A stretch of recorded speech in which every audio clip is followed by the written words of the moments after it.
Joined here with Jake Nelson, former A&M pitcher, A&M baseball pitcher. He, with this COVID-19 outbreak and the way that the season ended, ultimately is hanging him up, but he has a really exciting future coming up.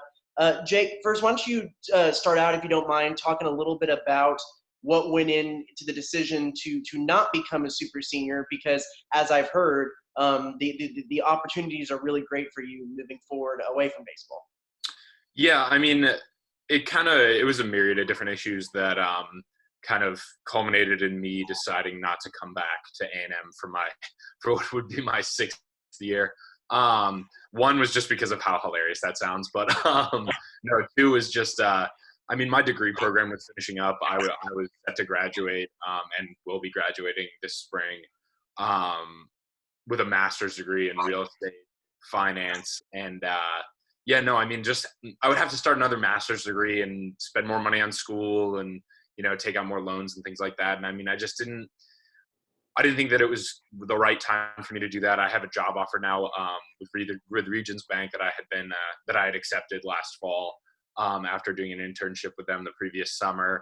Especially with the job climate as it is now, I feel grateful to just to be having a job with everyone getting furloughed and or laid off and different things like that. So just the opportunity there to take that next step at a great company was a little too much to turn down. It would have been a dream to come back and finish up the kind of how I always pictured it, but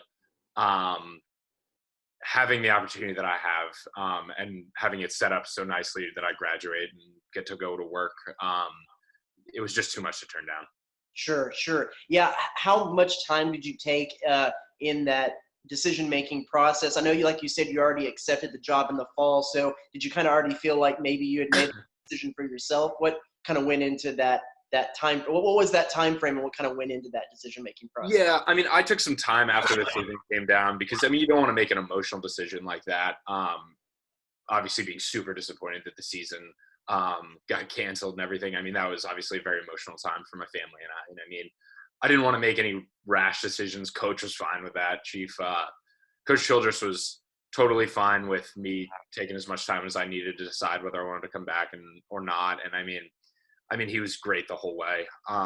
Just giving me the time and space that I needed to make that decision. And he kind of was on a similar page with me. I would say he wasn't surprised when I told him that I didn't think I was going to be coming back, just because he knew what my life looked like. Coach Childress is great in getting to know us off the field in our different situations, whether it's our family, our school, whatever. He takes a great interest in that. So he kind of knew what my situation was and that there was a pretty good chance that I wasn't going to return. Sure. A little bit, you mentioned how kind of disappointing it was when the season came to end.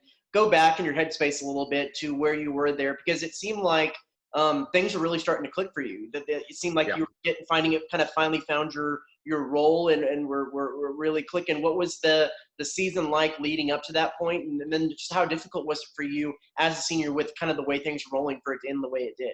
Right. We came off a great series against New Mexico State, and I don't know, everybody felt pretty good after that. We had a bounce back from the Frisco tournament. We had kind of showed that we can beat better outside competition with New Mexico State. Nick Gonzalez is obviously one of the best in the country, and we shut him down all weekend. So that was, we felt good. We felt good as a team. We were ready for Auburn. We had our bags packed when they told us that the weekend was canceled. We were all sitting eating some Chick-fil-A for breakfast in the locker room when the coaches had their call. We were ready to go. As far as like how I felt it getting canceled and stuff, it was kind of a slow trickle as to stuff getting canceled. It was originally just the weekend at Auburn was going to be postponed, and then it was like, all right, nobody can do anything for 2 weeks, and then it was a month, and then the SEC finally was kind of the last domino to fall. That and the College World Series, the NCAA canceling that. I don't know. I could kind of see the writing on the wall. Once Auburn got canceled, it's like, all right, I can see the snowball kind of coming. So I was preparing myself the whole season getting canceled. And I had seen a couple of my buddies actually at Penn, the Ivy League had totally canceled their season before we even got our Auburn weekend canceled. So I had been on the phone with a couple of those guys and saw how they were dealing with it. So I don't know, I was kind of a little bit more prepared than everyone else, I guess I would say, having known people that had gotten their senior season taken out from under them. So, I mean, I don't know, I felt pretty prepared for it, but but only as prepared, I guess, as you can possibly be for something as dramatic as that happening. Sure, sure. So you were a transfer. You came in here, like you mentioned, from and from the Ivy League. What went into your decision to come to A&M? I know it's not really, you're kind of from up in that area, so it's not necessarily coming home like a lot of guys. Oh, Right. and what kind of played into that whole decision to leave the Ivy League school and come down here to College Station? Right. So I played my first 2 seasons at Penn and then had to redshirt my junior year because I had shoulder surgery. So I had taken a couple extra classes during that time, and I knew that I was set to be able to graduate early. And so the Ivy League doesn't let you play in grad school. And so I decided to graduate in December and save myself an extra semester of tuition at Penn and come to A&M. I mean, what kind of originally drew me there was the allure of the SEC. That's kind of all I really knew about A&M. I didn't really know all the tradition and everything that comes with it. I would obviously learn all of that later on. But like you said, I mean, coming from the Northeast, I didn't know anyone that had went to A&M. This was a totally new experience to me. I came down to campus, and I mean, obviously, I loved it. Coach Seeley. So basically, I was working one summer in between my junior and senior year because I was looking to transfer and stuff before that, but I hadn't talked to anyone. Coach Seeley sent me an email, said they were interested. I mean, I was on a plane probably 2 weeks later, and down there, they gave me the offer, and I accepted. I mean, it was like something I'd kind of never seen or experienced. Was the big school, big Southern, the football stadium, the baseball atmosphere, everything that kind of went along with A&M was a drawing factor to me. Because it was just a totally different scene than I had ever seen before. I was used to, I mean, the biggest school that we have in the Northeast is Boston College, and I don't know how many kids go there, but I mean, it can't be more than 20,000. A&M coming down, it's 65,000 kids and massive football weekends and everything. I mean, I just never experienced anything like that, and I was super interested. They could also get me into the Mays School, which obviously a fantastic business school, really, really well respected, especially in Texas. And the Master Real Estate program there is an elite level program in the country. So those were all kind of the draws for sure for me coming down to A&M. Yeah, I was about to say, stereotypically, a lot of the guys that head coach Rob Childress brings in are guys a lot like him, guys that like to hunt and fish and kind of your stereotypical Texas outdoor guys coming from the Northeast. Was that a little culture shock for you, or is that something that you like to do? How did you fit into that cultural shock or not for you? Yeah, I mean, I had never been hunting before. I hardly shot a gun before I came down here. I mean, I'd fished a little bit, but I mean, I don't know. It kind of gave me a way to. I was never an outsider on the team by any standard, but I mean, it kind of gave me a differentiator, I guess. I had different things to talk about than everyone else. And I mean, the team guys embraced me with open arms and everything. Especially coming in January, I was surprised with how easily I meshed with the team. But yeah, it was a big culture shock. I mean, the A&M culture is, I mean, as anyone who's been associated with it knows, it's a lot. Like it's a lot of there's a lot of culture to go around, I guess is the best way to put it. And I mean, I like to think that I've jumped in with open arms and everything. So that was like you said, it was a big shock. There are probably no two more different places on the planet than Texas A&M and the University of Pennsylvania. So Yeah, that's kind of how I describe it. I was about to say, coming in from Penn, did you have a lot of your teammates being like, "Hey, could you help me over here with this homework real quick?" Or yeah, no, I definitely, especially the finance guys. I mean, we've got plenty of guys in the business school. I mean, we have a pretty well-educated team in that sense. And I mean, I would help on a lot of finance, like just studying and stuff. More like I would study with the guys, not necessarily helping on homeworks and stuff, but like just study with these guys. Like, hey, like what's the easiest way to go about like doing a problem that looks like this and stuff like that. So I mean, I was able to help them a lot in ways like that.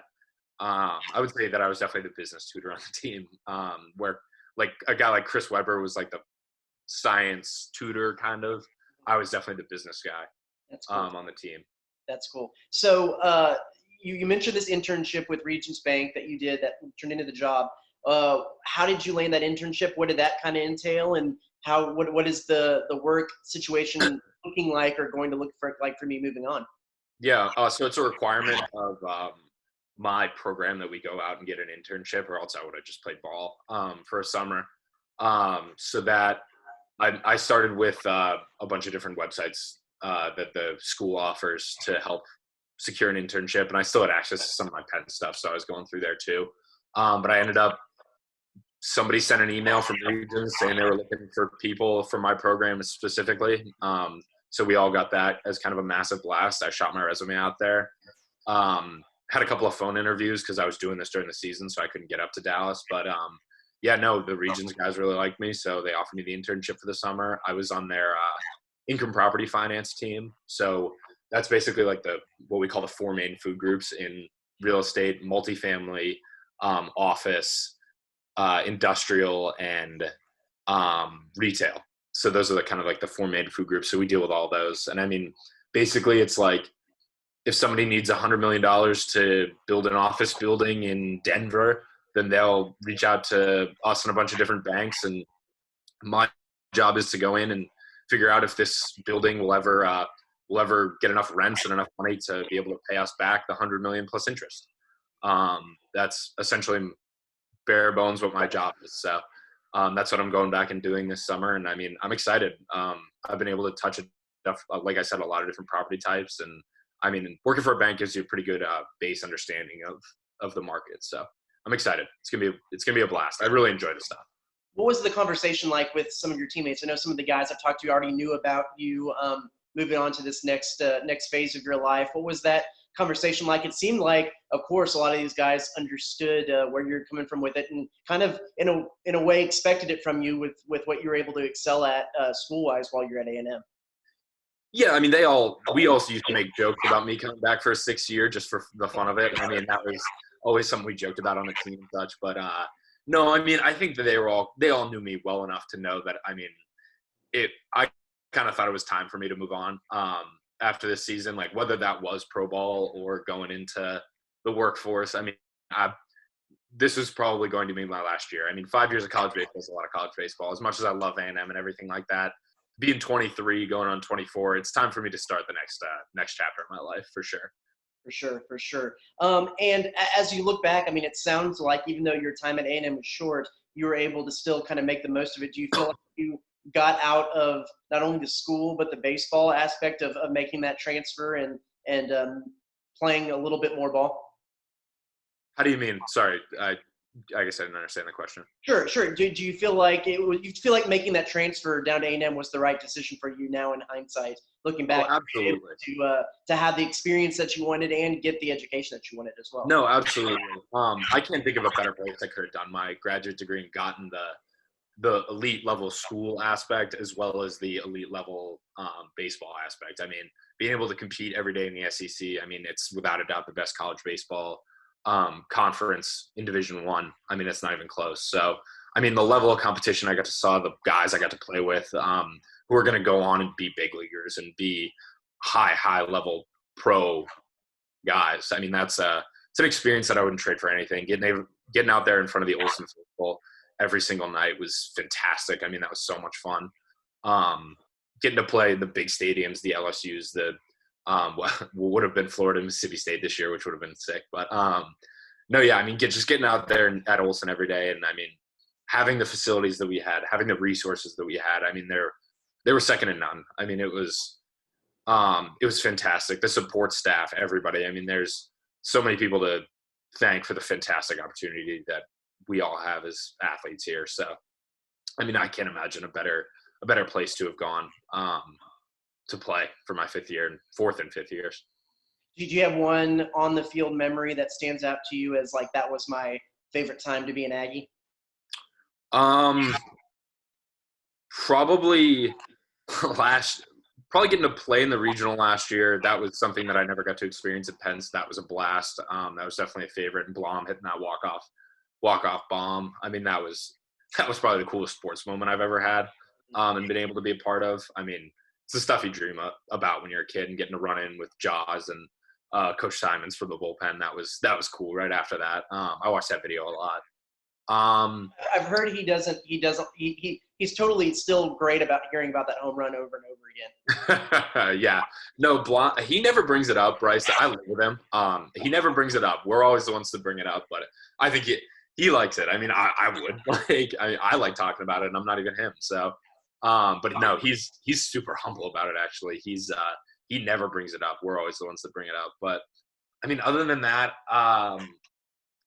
probably that first Friday night against Vanderbilt, my parents came down for that one. They tried to come down to as many series as they could, but that was, I mean, it was a beautiful, beautiful Friday night early in the year. It was kind of one of those first 75, 80-degree start day, like at game time days that we'd had. The sun was out.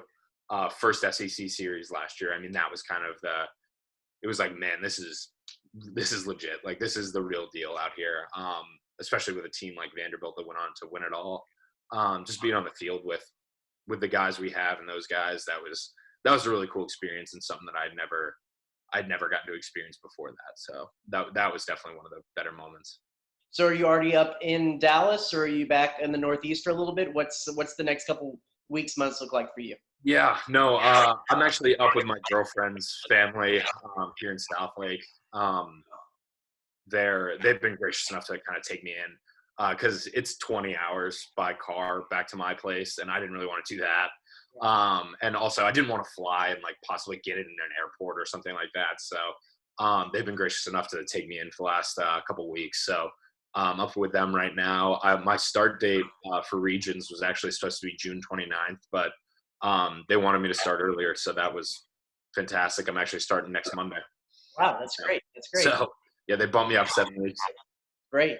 Well, Jake, thanks so much for giving us a few minutes of your time, and good luck to you moving forward with what sounds like a really great career and a great future for you. Absolutely. I appreciate it, Travis. Thanks.